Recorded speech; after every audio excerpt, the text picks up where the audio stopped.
wa qala ya ayyuhalladzina amanu kutiba alaikumus shiyam kama kutiba alal ladzina min qablikum la'allakum tattaqun.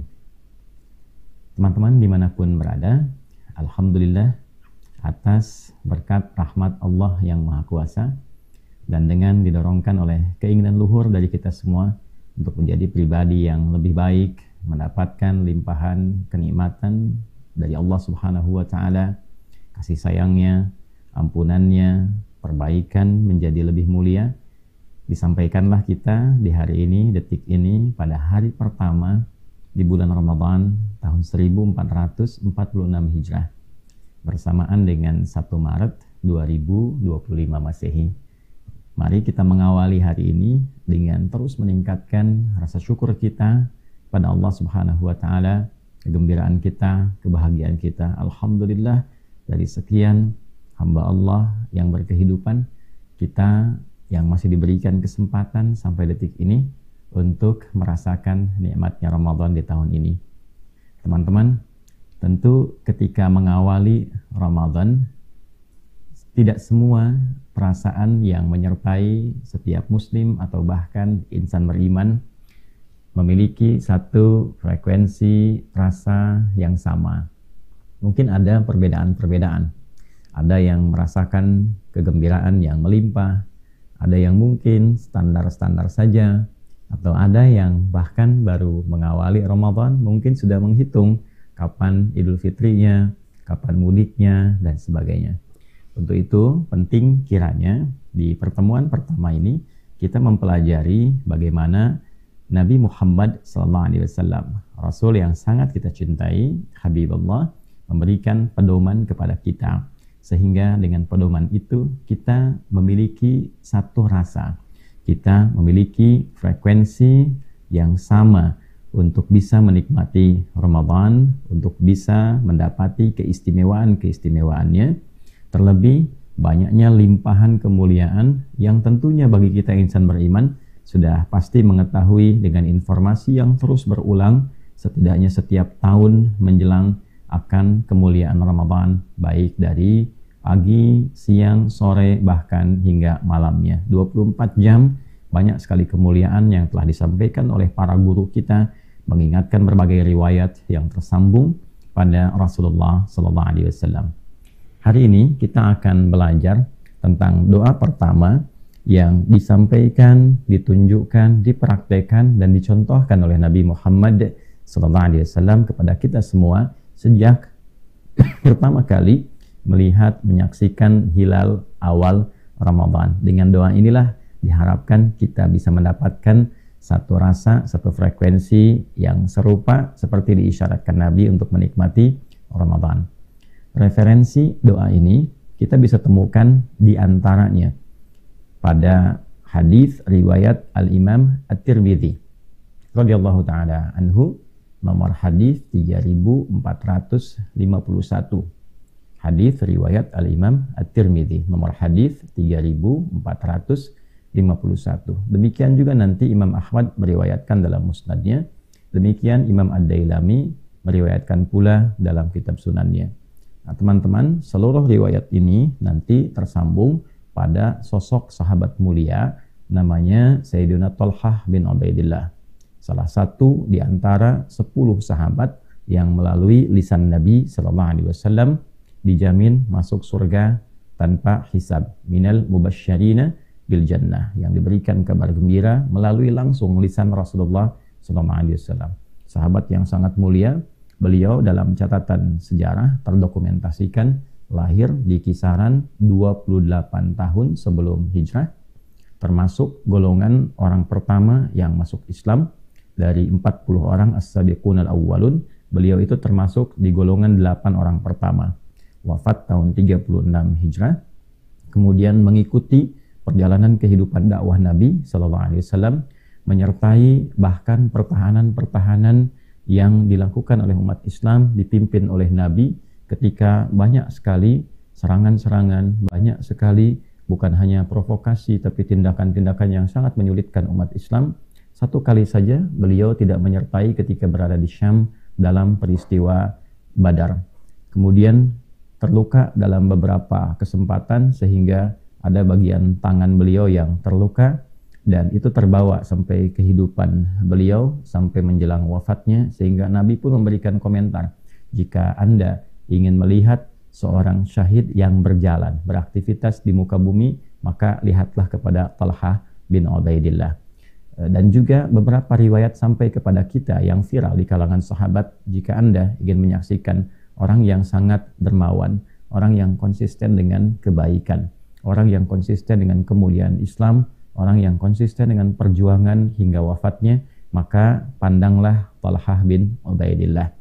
Wafat beliau dalam satu peristiwa fitnah besar, dan wafat dalam keadaan mulia seperti yang Nabi SAW isyaratkan. Jika Anda ingin melihat sosok syahid yang beraktivitas, berjalan di muka bumi, yang nampak semua keteladanan nilai keislaman pada dirinya seperti dicontohkan dan diajarkan Nabi SAW, maka itulah Talha bin Ubaidillah radhiyallahu taala anhu. Dan teman-teman, yang paling menarik adalah di antara sekian perjalanan kehidupan beliau mendokumentasikan satu pedoman, satu petunjuk, satu doa yang disampaikan oleh Nabi SAW dalam pembuka Ramadan, bahkan saat melihat hilal pertama Ramadan. Dan inilah yang kelak didokumentasikan oleh Al-Imam At-Tirmidzi dan juga Imam Ahmad, demikian pula Imam Ad-Dailami dalam kitab-kitab hadis mereka yang bisa kita lacak dan bisa kita akses, bahkan bisa kita runtut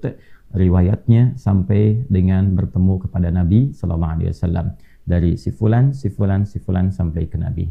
Nah, selanjutnya setelah kita mengetahui itu semua, saya memohon izin untuk menyampaikan rangkaian transmisi periwayat ini dulu untuk menunjukkan satu, betapa kuatnya referensi yang tersambung dalam ajaran-ajaran Islam pada penutur awalnya. Tidak ada satu rangkaian ibadah dalam Islam, khususnya yang pokok, yang tidak disertai dengan periwayat yang tersambung kepada Nabi Muhammad SAW. Semuanya runtut untuk menunjukkan orisinalitas, validitas, kredibilitas, sekaligus yang paling mudah dipahami untuk menunjukkan bahwa agama ini benar, petunjuknya benar, dan disampaikan oleh orang yang benar dengan cara yang benar, dan bisa kita temukan sampai bahkan kita berhidupan kini dan yang akan datang.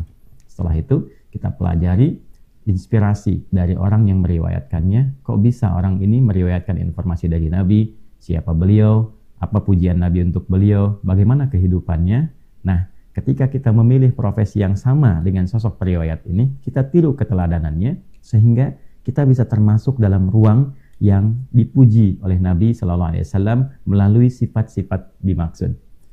Baik teman-teman sekalian, kita masuki keterangan Nabi-nya. Dan ini biasakan oleh teman-teman yang saya coba contohkan untuk membawa mushaf juga, supaya nanti ketika kita membahas ada keterkaitan, ada korelasi, dan ada kemudahan ketersambungan kita untuk mengakses referensi-referensi yang mungkin bisa kita raih. Qala, kemudian kita sambungkan qala itu untuk menyambungkan sanad ya. Nah, qala al-Imam At-Tirmidzi rahimahullahu taala, kemudian sanadnya langsung saya sambungkan ke Talha bin Ubaidillah radhiyallahu taala anhu. Qala, hadis riwayat sahabat Talha radhiyallahu taala anhu bin Ubaidillah, beliau menyampaikan annan nabiyya sallallahu alaihi wasallam, sungguh saya tegaskan dan tanamkan pada hatimu yang paling dalam bahwa Nabi sallallahu alaihi wasallam itu idza ra'a, ya, annan nabiyya sallallahu alaihi wasallam kana idza ra'al hilala, adalah kebiasaan beliau jika telah menyaksikan hilal pertama di bulan Ramadan, maka qala, beliau kemudian menunjukkan kepada kita, mencontohkan dengan doa. Apa doanya? Allahumma, ya Allah. Jadi Allahumma itu bentuk halus, bentuk tawadhu, bentuk merendah, bentuk permohonan yang tinggi. Asalnya dari kata ya Allah, kemudian disatukan. Jadi dua kata ya Allah, kalau disatukan itu menjadi Allahumma. Bentuk standarnya ya Allah. Jadi kalau ya Allah itu bisa digunakan dalam bentuk standar kehidupan untuk menunjukkan fitrah kita sebetulnya tersambung dengan Sang Pencipta, ya kan?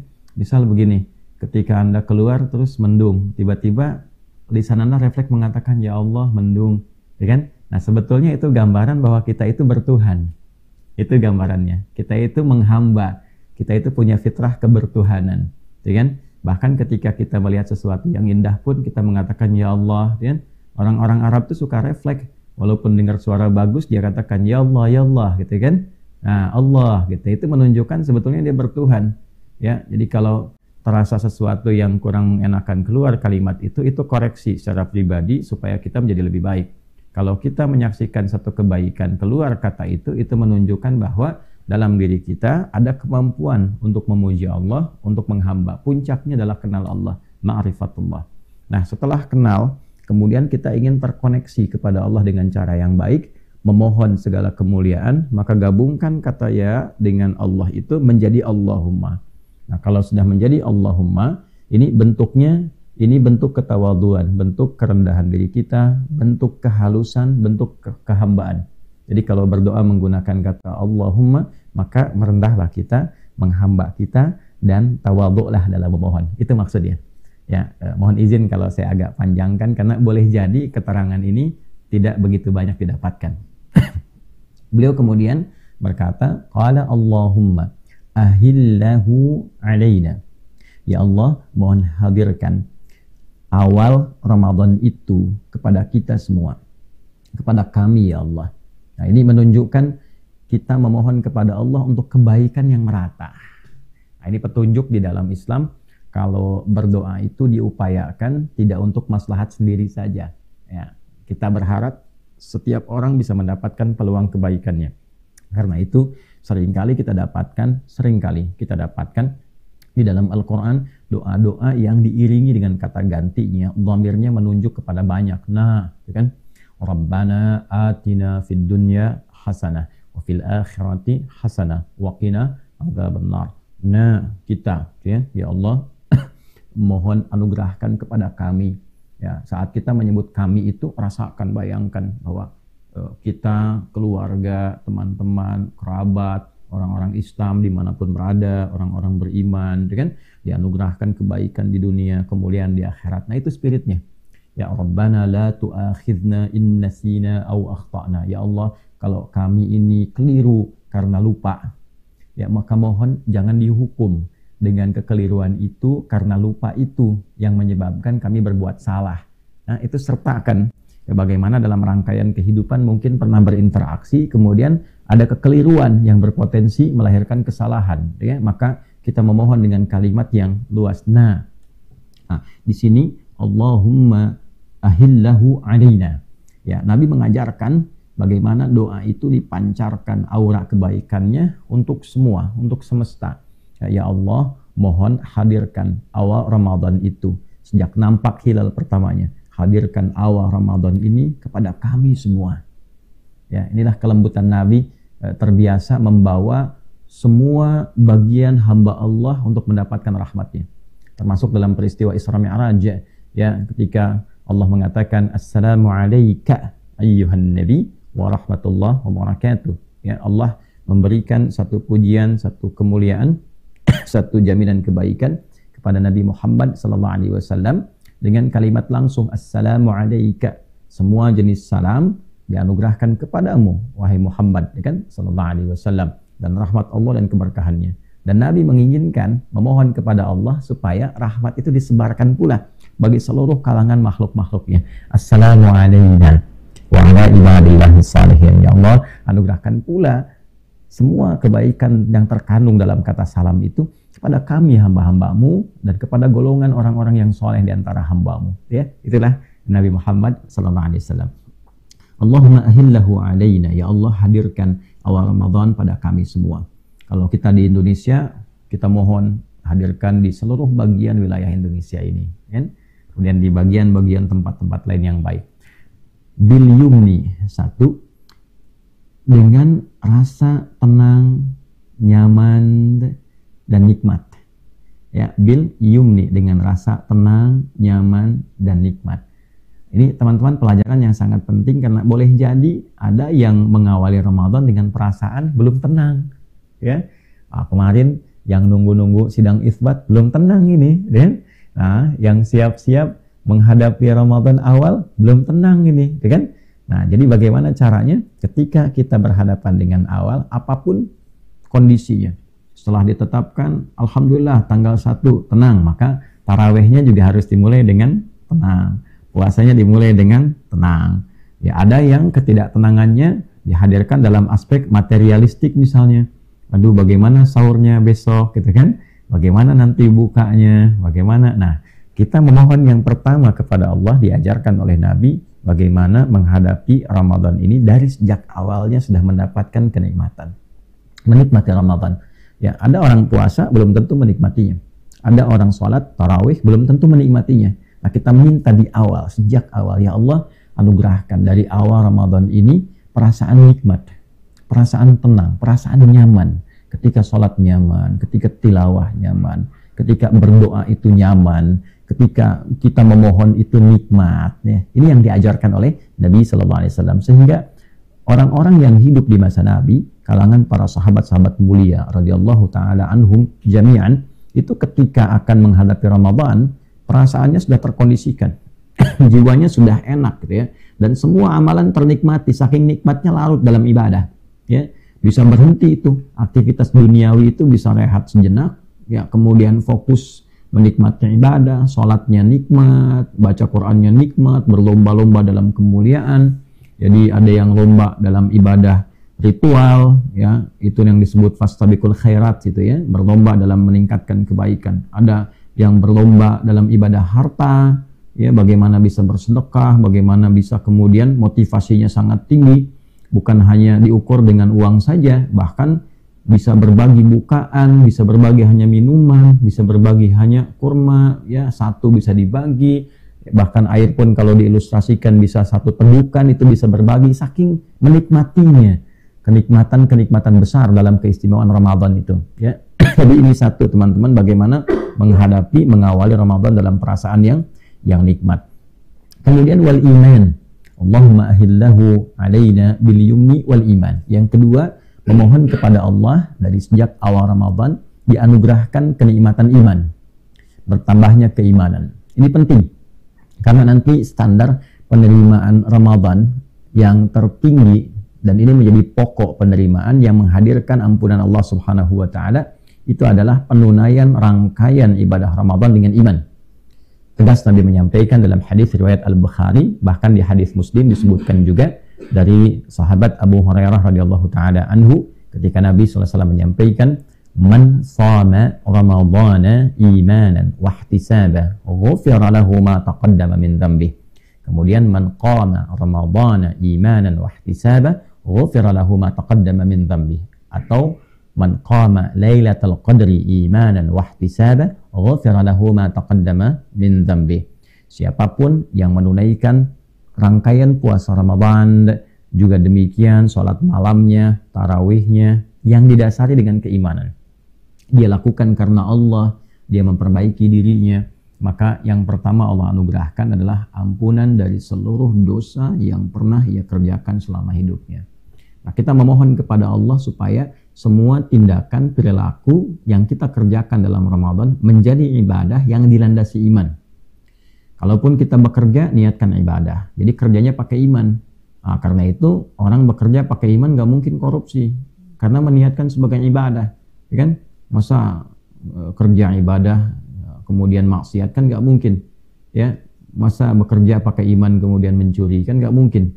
Ya, la yasrikul mu'min indama yasrik wa huwa mu'min. Gak mungkin orang beriman itu mencuri ketika beriman, ya, dia merasa beriman kemudian mencuri. Ketika dia mencuri, ada iman dalam dirinya, itu mustahil. Gak mungkin ketemu iman itu dengan perbuatan maksiat. Jadi kalau kita latih dalam puasa ini dengan kenikmatan iman, maka semua implementasi kehidupan kita itu pasti akan baik. Ya, jadi ayah beriman, jadi suami beriman, jadi istri beriman, jadi ibu beriman, jadi anak beriman, jadi pekerja beriman, pasti baik semua itu. Nah, ini kita sedang berlatih memohon kepada Allah supaya diberikan kekuatan untuk beriman, dan dengan iman itu pembuktiannya amal soleh.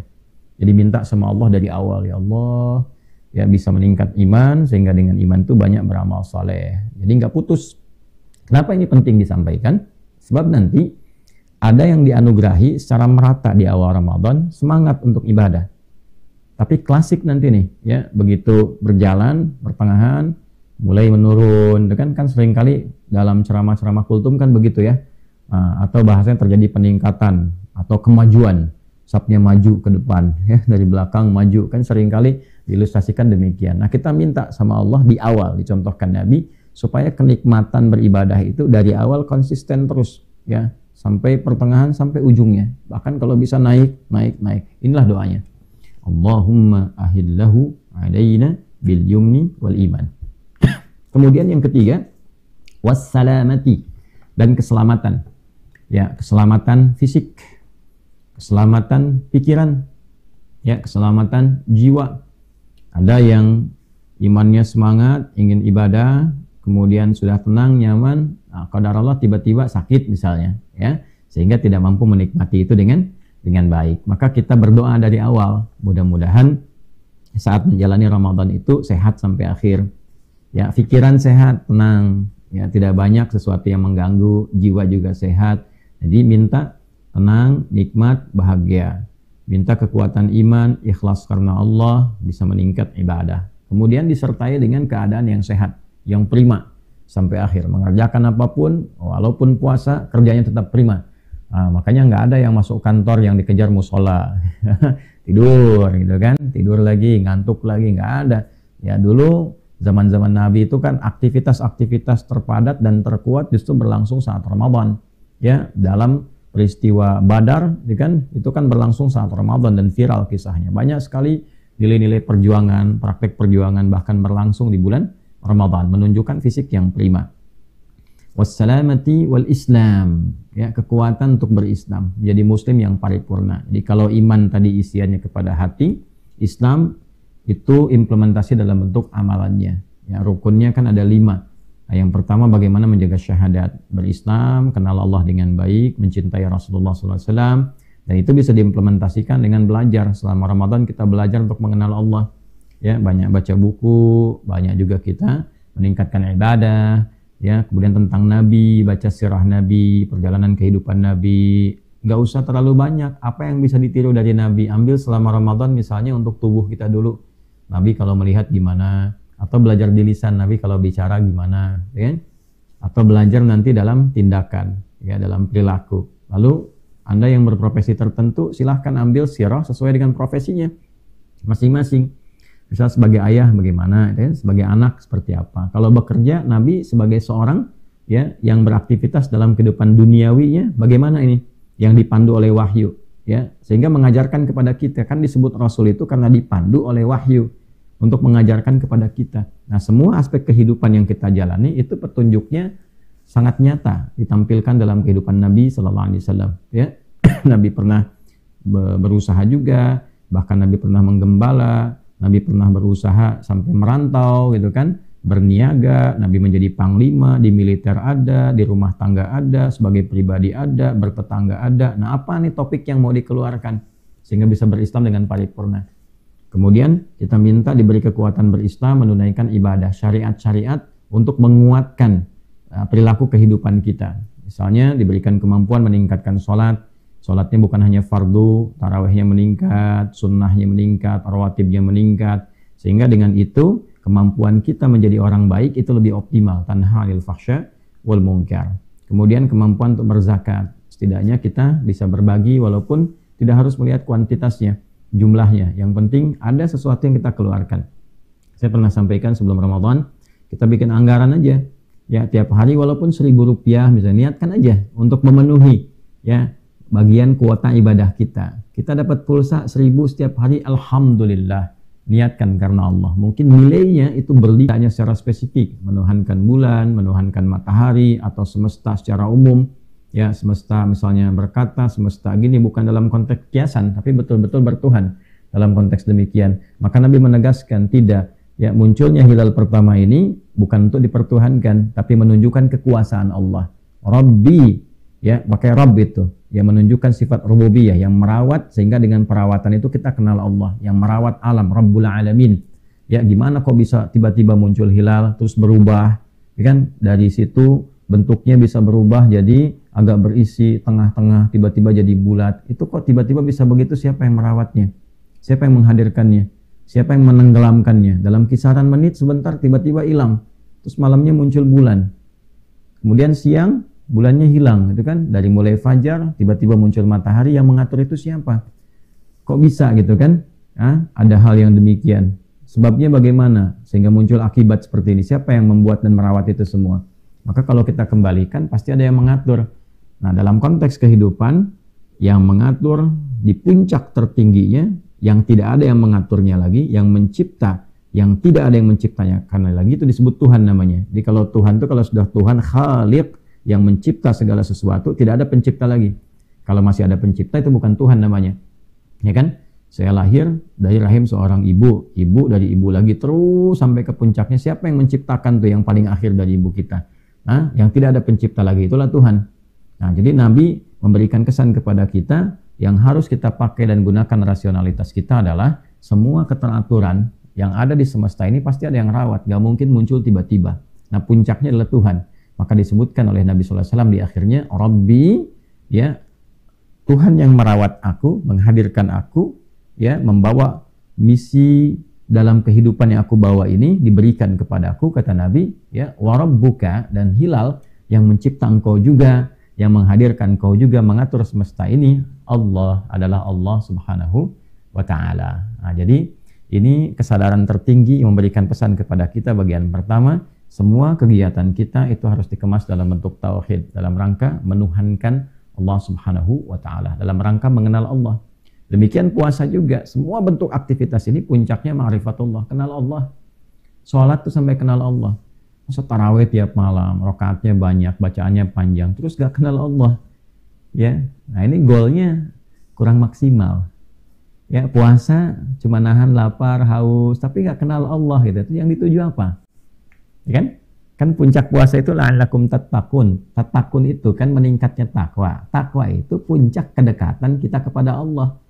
Puncak kenalnya kita sama Allah, ya, sehingga menjadi dekat tuh takwa namanya. Singkatnya begitu. Makanya orang takwa disebut taqi, jamaknya muttaqin. Kapan menjadi muttaqin? Alladzina yu'minuna bil ghaib. Ketika punya keyakinan sama Allah walaupun tak tampak dalam pandangan kita. Kita yakin nih ada Allah, kita merasa punya Tuhan. Saya sering katakan yang mahal tuh ini. Merasa punya Allah itu mahal sekali. Jadi kalau sedang ada masalah terus kita punya jiwa seperti itu, saya punya Allah, itu kuat sekali. Insya Allah selesai. Ya, ada proyek belum jalan, saya punya Allah. Allah sudah atur semua. Nah, itu memberikan kedamaian dan membuka visi baru. Ya, di segalanya kalau sudah merasa punya Allah, itu stabil. Diberi promosi jabatan, saya punya Allah, ini cuma titipan, nggak akan berlebihan, ya kan? Nah, jadi dalam segala aspek latihan itu yang penting. Maka teman-teman, 5 bagian ini diajarkan oleh Nabi, ditunjukkan ketika mengawali Ramadan dengan mengatakan Allahumma ahillahu alayna bil yumni wal iman was salamati wal islam rabbi wa rabbukallah. Ya, kalau teman-teman mau mengikuti boleh. Allahumma ahillahu alayna bil yumni wal iman was salamati wal islam rabbi wa rabbukallah. Semoga bermanfaat, semoga diridhai, semoga diberkahi, semoga diterima amal kita hari ini. Maafkan saya, masih banyak keliru yang mungkin ditampilkan. Semoga Allah mengampuni kita semua, menjadikan kita lebih baik daripada sebelumnya. Allahumma taqabbal minna innaka antas sami'ul alim wa tub 'alaina innaka antat tawwabur rahim waj'alna min ahlil Qur'an. رضينا بالله ربا وبالإسلام دينا وبمحمد صلى الله عليه وسلم نبينا ورسولنا وصلى الله على سيدنا محمد وعلى آله وصحبه أجمعين وآخر دعوانا سبحانك اللهم ربنا وبحمدك نشهد أن لا إله إلا أنت نستغفرك ونتوب إليك والحمد لله رب العالمين والسلام عليكم ورحمة الله وبركاته.